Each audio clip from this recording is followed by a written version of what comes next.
Mambo mtaani yamechacha. Kama ulijua picha limeisha, basi sahau, maana ndiyo kwanza kimeumana. Usisahau kusubscribe na kugonga alama ya kikengele uwe wa kwanza kupata video zetu. Sikiliza hii. Devran, yule mwamba asiyekubali kushindwa kinyonge, amejikuta kwenye kona mbaya. Polisi kila upande, lakini mshikaji ana akili ya ziada. Badala ya kukimbia mji, akamchana Azize ukweli wake. Akamwambia, oya, mimi nimenaswa na wewe tu duniani. Hawa polisi wasikutishe, wewe nenda kwa Yavuz, jifanye unalialia, mdanganye mimi nimeishiwa nguvu na nimevurugika. Mwache adhani nimekwisha, wakati mimi nipo nyuma yake na bomoa ngome yake yote.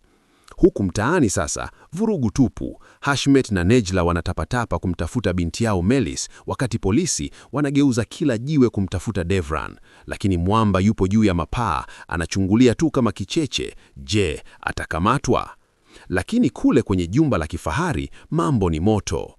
Bahar na Taylan walitaka kuingia mitini, kukimbilia London na madhahabu ya mama mtu, lakini wakaumbuka mlangoni. Bahar akamtolea uvivu mama yake, akamwambia, nimechoka kuishi kwenye gereza lako, nataka kupumua. Hapo ndipo siri ikavuja kwamba hata Yusuf alikuwa anajua mchongo mzima. Hapo sasa uaminifu ukawa umekata tiketi ya mazishi. Sasa hapa ndiyo utamu wa hadithi ulipo. Devran akatokeza mbele ya Hussein, yule mshikaji wa karibu wa Yavuz, akamtandikia mafaili ya siri mezani, biashara haramu, silaha na madawa. Akamtolea nje, oya mzee, ama uache kumpa sapoti Yavuz na unipe jeshi lako, ama nikupeleke jela ukanyie ndoo. Mzee wa watu akabaki anatetemeka, pumzi ikakata. Wakati Azizi anacheza karata yake ya kumsingizia Devran kuwa ni dhaifu mbele ya Yavuz, Yavuz maskini hajui kuwa adui yake mkubwa anazunguka nyuma ya mgongo wake kubeba kila kitu.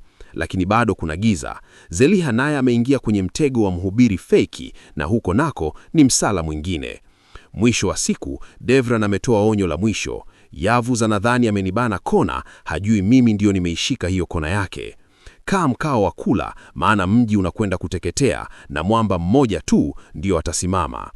Oya mwanangu, kama ubuyu huu umekukaa kooni na unataka madini mengine kama haya kila siku, fanya kitu kimoja cha kishujaa.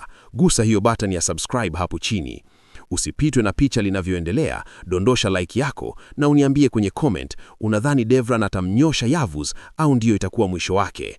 Mjanja ni yule anayewahi habari. Basi ungana na jeshi letu hapa, Hamasa. Tukutane kwenye kipande kinachofuata. Peace out.